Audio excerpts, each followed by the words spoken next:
మరి సమయంలో దేవుని యొక్క వాక్యం మనం వెళ్ళబోతున్నాం.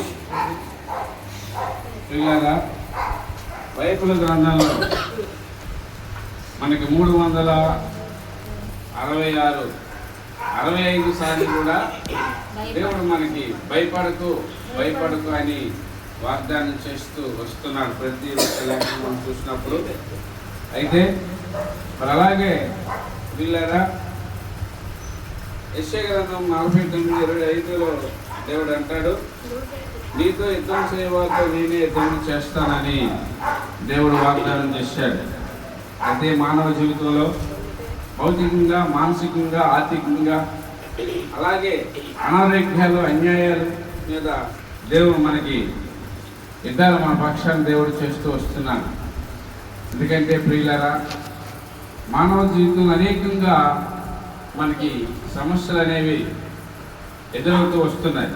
అలాంటి సమస్యలు భౌతికంగా, మానసికంగా, ఆర్థికంగా అనేక రకాలుగా మన పైన వస్తున్నప్పుడు దేవుడు ఒకే మాట అంటాడు, మీ పక్షాన్ని నేను యుద్ధం చేస్తాను. హల్లెలూయా. పిల్లరా, మరి నిర్గమకాండము 14:13లో మనం చూస్తే ప్రియులారా,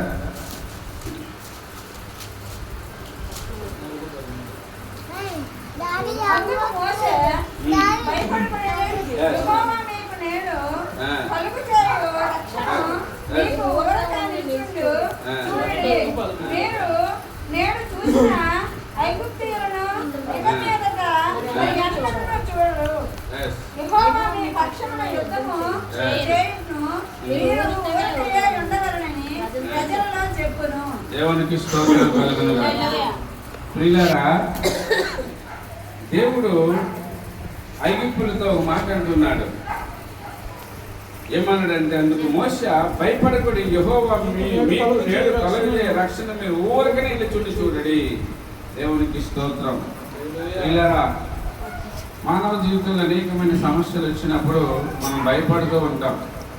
వెనకనే ప్రతి క్షణము మన దేవుడని యెహోవా అంటాడు, భయపడకు, నీ దేవుడని యెహోవా నీకు తోడై ఉన్నాడని వాగ్దానం చేస్తాడు. ఐగుప్తు దేశంలో ఇశ్రాయేలు ప్రజలు అనేక సంవత్సరాల నుంచి ఐగుప్తీయుల బానిసత్వంలో, దాసత్వంలో ఉండి అనేక శ్రమలు అనుభవిస్తున్నారు. ఆ శ్రమలు అనుభవించినప్పుడు వారు దేవునికి ప్రార్థన చేస్తారు. దేవునికి ప్రార్థన చేసినప్పుడు దేవుడు మోషేతో, తన ప్రవక్త అయినటువంటి మోషేతో అంటాడు, మోషే, భయపడొద్దని చెప్పు, వారి పక్షాన్ని యుద్ధం చేస్తాను, వారి పక్షాన్ని నేను ఉంటాను. అలాగా వారి ఊరికనే చూడమని చెప్పి, అలా నిలిచిన వాళ్ళు చూడమను, నా కార్యాన్ని నేను చేస్తానంటారు. దేవుడికి స్తోత్రం కలుగును గాక. పిల్లరా, అయితే ఏం చేశాడంటే దేవుడు ఐగుప్తీ బానిసత్వంలో ప్రజల కొరకు ఆయన గొప్ప గొప్ప అద్భుత కార్యాలు, ఆశ్చర్యకార్యాలు చేశాడు. ఏంటి అద్భుత కార్యం అంటే, సముద్రాన్ని, ఎర్ర సముద్రాన్ని ఆయన ఏం చేశాడు, ఆరినేలగా మార్చాడు. దేవునికి స్తోత్రం. ఈరోజు ప్రియులారా, అది ఒక అద్భుతం. సముద్రాన్ని ఆరినేలగా చేయడం అంటే అది మనకైతే అసాధ్యం. మన జీవితాల్లో అనేకమైనటువంటి శ్రమలు వచ్చినప్పుడు మనం అనుకుంటాం, ఏంటి శ్రమలు, వీటి నుంచి మనం తప్పించగలమా? ఎంత భయంకరమైనటువంటి శ్రమ వచ్చి పడ్డది, ఎంత భయంకరమైన ఆర్థిక ఇబ్బందులు వచ్చాయి. కనీసము పూట తిండి కలిగినటువంటి పరిస్థితుల్లో ఉన్నటువంటి వాళ్ళు ఎంతో మంది ఉన్నారు. అలాంటి సమయంలో ఎలాగే ఆర్థిక ఇబ్బందులు వచ్చి మనం ముందుకు కొనసాగలము, ఎలాగే వ్యాధుల నుంచి మనం తప్పించగలము, ఎలాగే సమస్య నుంచి మనం తప్పించగలమని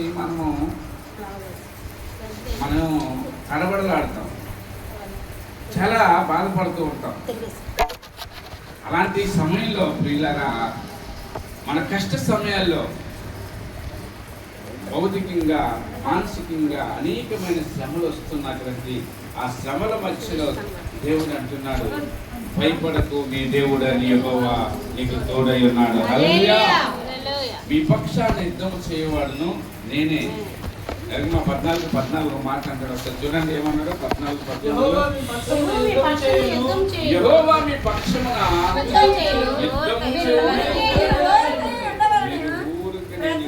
చూడండి దేవునికి స్తోత్రం.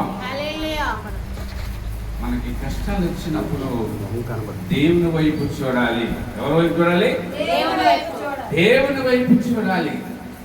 మనకి అసాధ్యములు, దేవునికి సమస్తము సాధ్యం. యేసు ప్రభువు అంటారు కొత్త నిబంధన గ్రంథంలో, మనుషునికి అసాధ్యములు దేవునికి సమస్తము సాధ్యం అన్నాడు. హల్లెలూయా. మనుషులకి అట అసాధ్యంగా కనబడతాయి, కానీ దేవునికి మాత్రం సమస్తము సాధ్యమే. ఆయన ఉన్నది లేనిది గాను ఉన్నది గాను చేయగల సమర్థుడు, ఆయన శక్తిమంతుడు. హల్లెలూయా.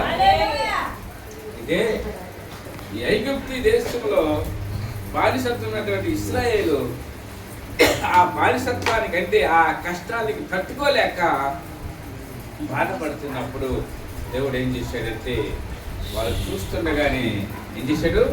అనేక అద్భుతాలు చేశాడు. పొగలు ఏం చేశాడు? మేఘ స్తంభంగా మార్చాడు, రాత్రి అగ్ని స్తంభంగా మార్చాడు. అలాగే అనేకమైన అద్భుత కార్యాలు మార్చాడు. మన్నాన్ని కురిపించాడు. ఆకలేసినప్పుడు, దాహమైనప్పుడు కొండ నుంచి నీరుని రప్పించాడు. హల్లెలూయా. అలాంటి దేవుడు ఏం చేశాడంటే, సముద్రాన్ని, ఒక ఎర్ర సముద్రాన్ని 2 పాయలుగా చేసి ఆరిన నేలగా మార్చాడు. దేవునికి స్తోత్రం. హల్లెలూయా. కనుక దేవుడిచ్చిన వాగ్దానం బట్టి మనం ఏం చేయాలంటే, ఆ వాగ్దానాన్ని మనం నమ్మాలి. దేవుడు ఏం వాగ్దానం చేశాడు? యెహోవా మీ పక్షాన యుద్ధం చేస్తాడు. యుద్ధం యెహోవాదే. ఎవరిదా యుద్ధం? యెహోవాదే. కనుక ప్రియులారా, మనము ఆ వాగ్దానం బట్టి నమ్మకం ఉంచాలి. ఈరోజు కష్టాలు వచ్చినప్పుడు, వ్యాధులు వచ్చినప్పుడు, శోధనలు వచ్చినప్పుడు నా పక్షాన దేవుడు ఉన్నాడు, ఆయన నా పక్షాన పోరాడుతాడు. హల్లెలూయా. ప్రియులారా, అలాగే ఆదికాండం 15 అధ్యాయం ఒకసారి మనం చూస్తే చూడండి.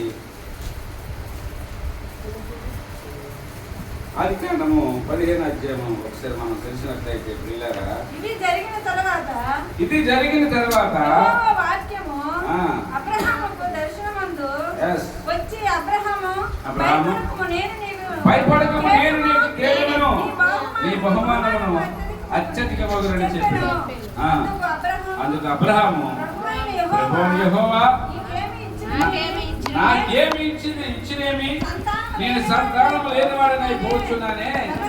దమస్క ఎలియాజరే నా ఇంట ఆస్తికర్త కదా.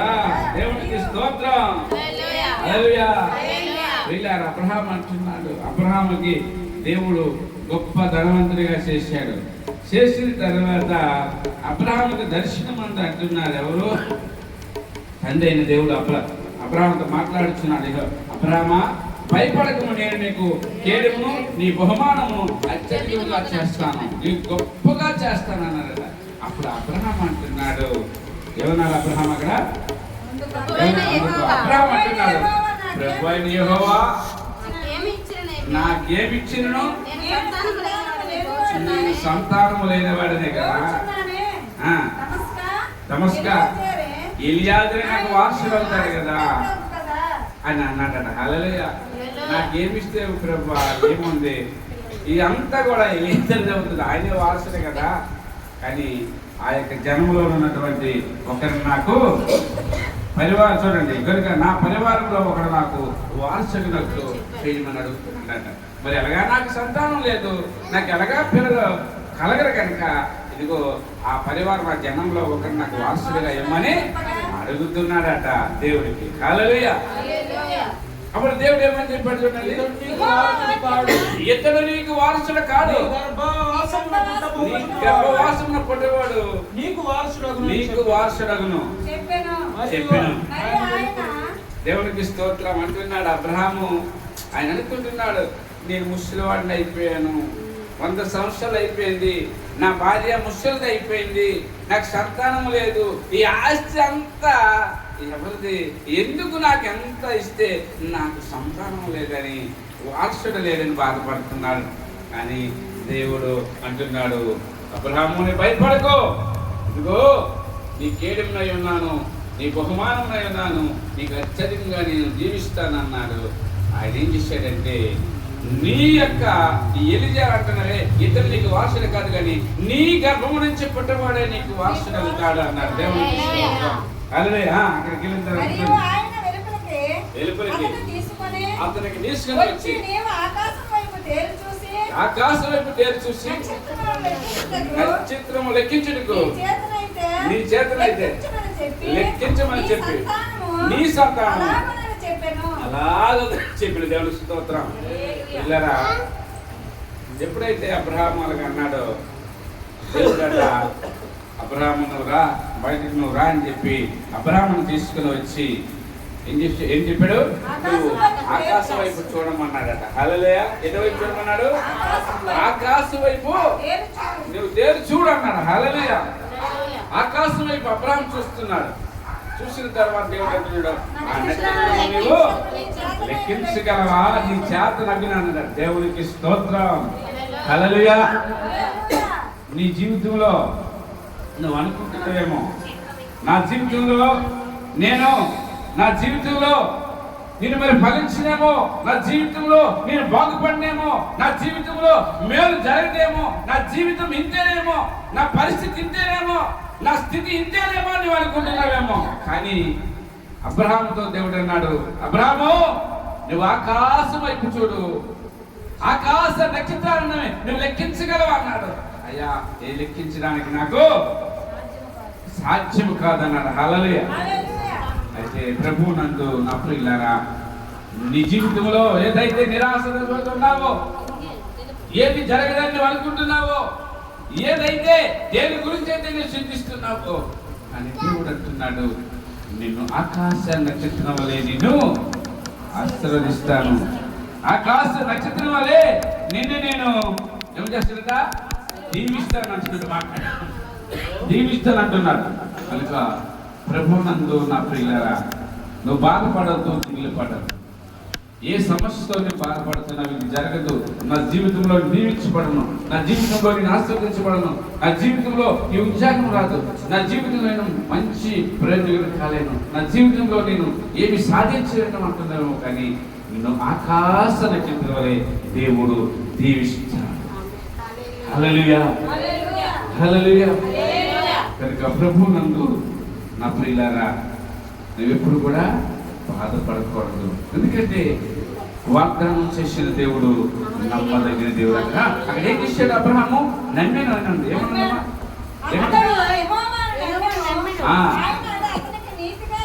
దేవునికి స్తోత్రం కలుగునుగా. ఎప్పుడైతే అబ్రహాముతో దేవుడు చెప్పాడో వెంటనే ఏం చేశాడు? అబ్రహాము నమ్మాడు. ఆ నమ్మిన కనుక ఆయన ఏం చేశాడుగా? నీతిమంతుడిగా తీర్చబడ్డాడు. హల్లెలూయా. అంతవరకు అబ్రహాము పిల్లలు లేనివాడిగా, గుడ్డివాడిగా ఉన్నాడు.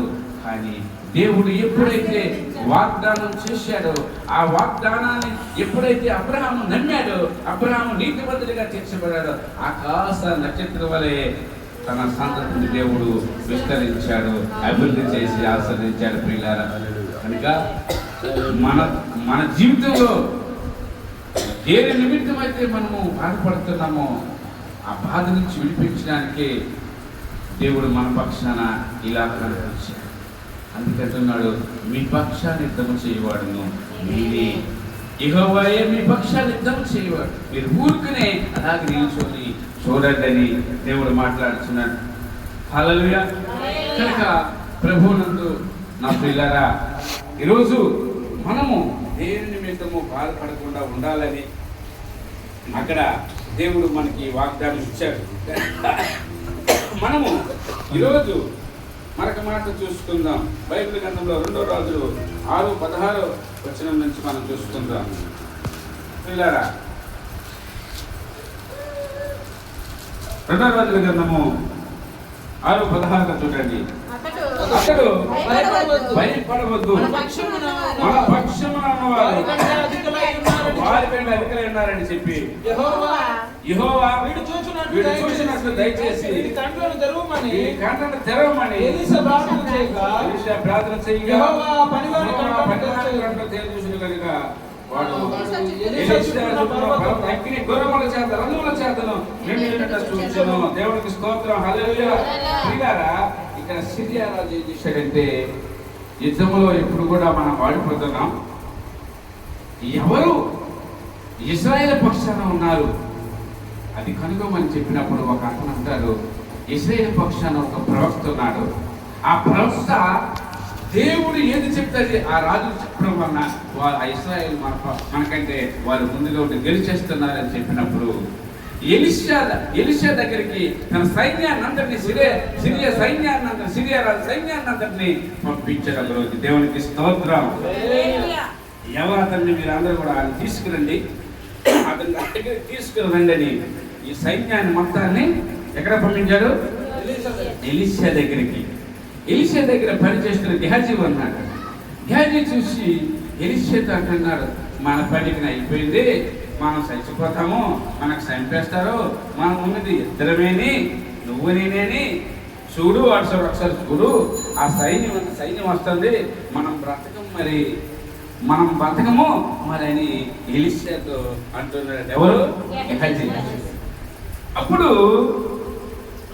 ఏమన్నా అతడు భయపడవద్దు, మన పక్షమున ఉన్నవారు వారికంటే అధికులై ఉన్నారు. దేవుడికి స్తోత్రం. ప్రియులారా, నువ్వు అనుకుంటున్నా నేను ఒంటరిగానే ఉన్నాను, నేను ఒక్కడినే ఉన్నాను, మాకెవ్వరు లేరు, ఒక సహాయం చేయవారు ఎవరు లేరని మన జీవితంలో అనుకోవచ్చు. కానీ మన పక్షాన ఎవరున్నారట? మన పక్షమున ఉన్నవారు వారికంటే అధికులై. హల్లెలూయా. వారికంటే శత్రువు మనకి ఈ సాతాను ఏం చేస్తాడంటే అనేక ప్రయత్నాలు చేస్తాడు, అనేక సైన్యం చేస్తాడు, కానీ వారికంటే అధికంగా దేవుడు నీకు సైన్యాన్ని కాపలకు ఉంచుతాడు. దేవుడికి అంటాడు కదా, నీ పాదములకు రాయి తగలకుండా నా దూతలు ఎత్తి పట్టుకుందురు. హల్లెలూయా. మన పాదముల కట రాయి తగలకుండా ఎవరి దూతలు? దేవుని దూతలు ఏం చేస్తారట? ఎత్తి పట్టుకుందురు. హల్లెలూయా. ప్రియులారా, ఒకసారి ఏం చేస్తే మేము కారులో ముందుకు వచ్చాము, బుచ్చిపేటలో గాబ్రియల్ ఫంక్షన్ అనుకున్నాం.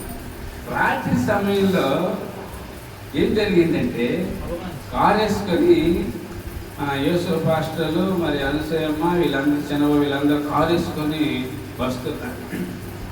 వస్తే ఉర్లాం దగ్గర చెరువు ఉంటుందండి. ఆ చెరువు దగ్గర నిద్రపోయి ఉంటాడు. మంచి ఫాస్ట్గా వస్తున్నారు ఈ కారు మీద. సంస్థను వస్తున్నప్పుడు ఆడు పడుకునిపోయాడు స్టీరింగ్ మీద. ఆ కారు ఏం చేసిందంటే చెరువులో పడిపోయింది అనమాట. ఆ ఒక చెట్టు, ఒక చిన్న రవ, అది చాలా భయంకరమైన కారు 2 చక్రాల మీద వెళ్తుంది. కారు ఏంటంటే 2 చక్రాల మీద వెళ్ళి, అంటే మొత్తం కారు కదా, అలా 2 చక్రాలు వెళ్ళి సరే చెరువులో పడిపోయింది. అక్కడ ఒక చిన్న ఇది ఉందన్నమాట, జిల్లేడు చెట్టు ఉంది. జిల్లేడు చెట్టు ఏమాత్రం అవుతుంది, జిల్లేడు మాకు తెలుసు కదా. అక్కడి అలా కారు అలా ఉండిపోయింది, పడిపోయి చెరువులు మొత్తం మునిగిపోయి అందరూ చచ్చిపోతారు. దేవునికి స్తోత్రం కలుగుతుందా. కానీ రోజు బలిపేట గురించి చెప్పింది అడిగినప్పుడు బలిపేటకి ఉండి ఎప్పుడైనా చెప్పింది. ఆ బలిపేట అందులో ఉంటుంది కారులో. మనం ప్రతిష్ఠ చేసినటువంటి వాహనంలో బలిపేట అందుకే మేము ఎవరికి ఇవ్వము, ఎవరి దేశాలు, ఎందుకంటే ప్రతిష్ఠ చేసి సన్నిధి అనేది ఉంటుంది మన యొక్క కారులో. అక్కడ ఆ సన్నిధి అందులో ఉంది. గబుక్కుని బయటకు వచ్చేట వీళ్ళకి అర్థం పడి ఆపినని చెప్పింది. కాకపోతే చాలా ప్రమాదం జరుగుతుందని బలిపేట మాట్లాడింది. హల్లెలూయా. అంటే దేవుడు మన పక్షాన యుద్ధం చేస్తాడు, మన పక్షానికి కావలిగా ఉంటాడు ఆయన. అయితే ఎలీషా జనాన్ని చూసి భయపడలేదు, కానీ సిరియా రాజు సైన్యాన్ని చూసి భయపడలేదు. కానీ అక్కడ పని చేస్తున్న గెహాజీ మాత్రం అంటున్నాడు, అయ్యా మన పని అయిపోయింది, మనం ఇక్కడ బ్రతకము. ఎందుకంటే సిరియా రాజు సైన్యం తీసుకుని వస్తున్నాడు, ఆ సైన్యం చేతిలో మనం అయిపోతుంటే. అప్పుడు ఎలీషా అంటున్నాడు, ఇదిగో వారికంటే అధికమైన సైన్యాన్ని దేవుడు మనకి ఆయన దూతల కాలు చూస్తావా అని దేవునికి ప్రార్థన చేశాడు. ఏంటో ప్రార్థన? ప్రభువా ఈయన కనులు తెరవండి అన్నాడు. హల్లెలూయా. ఈయన కనులు తెరవండి అనగానే గెహజీ యొక్క ఆత్మీయ నేత్రాలు తెరబడి చూసినప్పుడు అక్కడ ఏం కనబడుతుంది? ఒకసారి చదవండి. అగ్ని అగ్ని. వాడు ఎలీషా చుట్టూను పర్వతము అగ్ని గుర్రముల చేతను రథముల చేతను నిండి ఉండుట చూచాను. ఆ దండు వారు అతన్ని సమీపించినప్పుడు ఎలీషా ఈ జనులను అంధత్వముతో మొత్తమని యెహోవాను వేడుకొనగా ఆయన ఎలీషా చేసిన ప్రార్థన చొప్పున వారిని అంధత్వముతో మొత్తను. దేవునికి స్తోత్రం. ఆగండి. అక్కడ ఏం కనబడుతుందంటే గజకి ఎలీషా గారిని చుట్టట అగ్ని పర్వతము, అగ్ని జ్వాలలు, సైన్యంలో అగ్ని దుర్గములు కనబడుతున్నాయి, సైన్యం కనబడుతుంది, రథాలతో సైన్యం కనబడుతుంది, దేవతలు కనబడుతుంది. ఇక్కడ చూసిన కంటే ఈ సిరియా సైన్యం కంటే దిక్కులు కనబడుతున్నారు. చూశాడట. అప్పుడు ఆ సైన్యం వచ్చింది. ఎవరు? సిరియా రాజు పంపించిన సైన్యం వచ్చగానే ఎలీషా ప్రార్థన చేశాడట. ప్రభువా వీరందరూ ఎంతమంది సైన్యం ఉన్నారో వారందరికీ కళ్ళు మూయబడినట్టు ప్రార్థన చేశారు. ప్రార్థన చేసినప్పుడు అందరి కళ్ళు కూడా గుడ్డు అయిపోతాయి. దేవునికి స్తోత్రం కలుగుతుంది. కనుక ప్రభు నందు నా ప్రియులారా మన కొరకు దేవుడు అద్భుత కార్యం చేస్తాడు. ఆయన అంటున్నాడు, భయపడకు నీ దేవుడని యెహోవా నీకు తోడై ఉన్నాడు. ఆ రోజు మోషేతో అన్నాడు, ఈ ఎర్ర సముద్రాన్ని 6 నెలలుగా మార్చన్నాడు. వెంటనే ఆ సముద్రం 6 నెలలుగా మారిపోయింది. ప్రజలు, ఇశ్రాయేలు ప్రజలు నడిచి వెళ్ళిపోయారు. దేవునికి స్తోత్రం. ఆ రోజు అబ్రహాముతో ఏమన్నాడు? అబ్రహాము నీ సంతతిని ఆకాశ నక్షత్రం వలె నేను విస్తరిస్తాను, భయపడకు నేనున్నాను నీకు. హల్లెలూయా. ఏమండి, మన వాళ్ళు ఎవరైనా ఆ ధైర్యం చెప్తారా? మన సిచ్యువేషన్లో ఆ అమ్మగారితో 5 జాయిన్ అయినారు. 5 ఆయాసమే, మంచిగా ఉన్నారు, అందరికీ ఆయాసమే, ఖర్చు పట్టిందని గుంపులో ఆయాసమే. మరి ఏం చేయాలంటే 5 కూడా ఒకరికొకరు ఎగిరిపోయారు. దాన్ని మాకు భయంకరం. కానీ దేవుడు ఆయన కాపుదల, ఆయన కృపను మాకు తోడుగా ఉంచారు. ఆయన క్షేమకరంగా నడిపించారు. అయితే ప్రోగ్రాం చెప్పారంటే మీరు మీకు అనవసరం లేదు కానీ విషయంలో మీరు ఇంటికి వెళ్ళిపోయాక బాగుంటారంటే వాళ్ళు డిశ్చార్జ్ ఇవ్వలేదు.